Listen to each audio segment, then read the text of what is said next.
We had gorgeous weather yesterday here in Freiburg and a wonderful time. But the weather's turned. It poured rain all last night and it's beginning to come down on us again today. So time for us to head south. So crossing the Swiss border turned out to be no big deal at all. In fact, they didn't stop us, didn't even slow us down. We just went straight through. Of course, we did have to buy this. It's a €35 pass that gives us permission to use the highways in Switzerland. You must have it if you want to drive here. And the rain followed us. We had some pretty terrible rain. It seems to have cleared now. We're in Zurich and seems to be much the same deal as Luxembourg. Here we are, stuck in traffic. So there aren't a lot of campsites near Zurich. We have found one, but there were no directions. So we're just kind of winging it and hoping that we find our way. Right now we're not doing a great job of it, but I'm hoping that we break free of the traffic and find where that campsite is so we can settle down for the night. Here we are in Switzerland in Silwald. This is a train station. Switzerland's turned out to be a bit of a bomb so far, in the north at least. We had a lot of rain coming in. So we did find a campsite, not the one we were hoping for. It's the most expensive campsite we've been to so far and probably the least attractive of the campsites we've been to. It's strange how that works. Our favorite two were the cheapest two and our least favorite were the most expensive. And look at what we found in the vending machine. Anyhow, we're at the train station. We were going to catch a train into Zurich, but we haven't seen any sight of the train, even though it's supposed to come about 30 minutes ago. But at a price of 50 francs return for the three of us for a couple hours in Zurich, it just didn't seem like a good idea anyhow. Not to mention we drove all over Zurich today.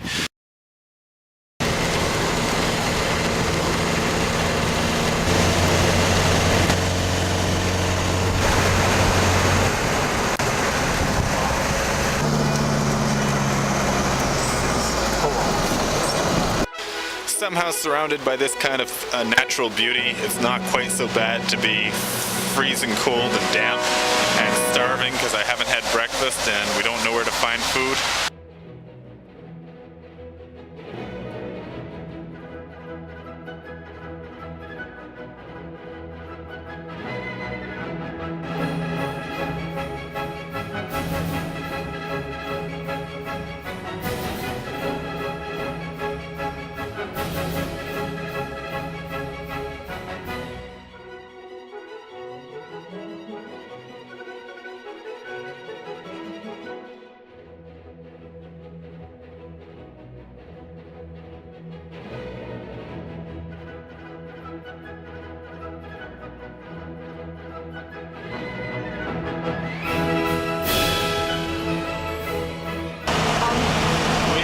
I believe is a 17-kilometer tunnel.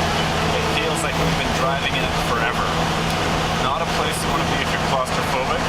There's no oncoming traffic because a broken down semi has blocked the other lanes. So we're in here all alone and have been for maybe the last 10 minutes. No end in sight.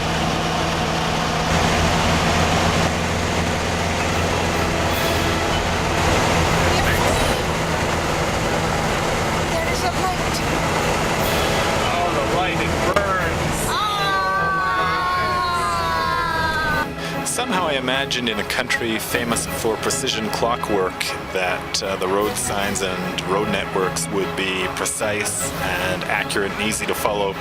There is one good part to getting lost in your travels. You end up seeing most of the countryside. Apart from Geneva and Bern, that southwest corner of Switzerland, I think we've traversed most of the country by now.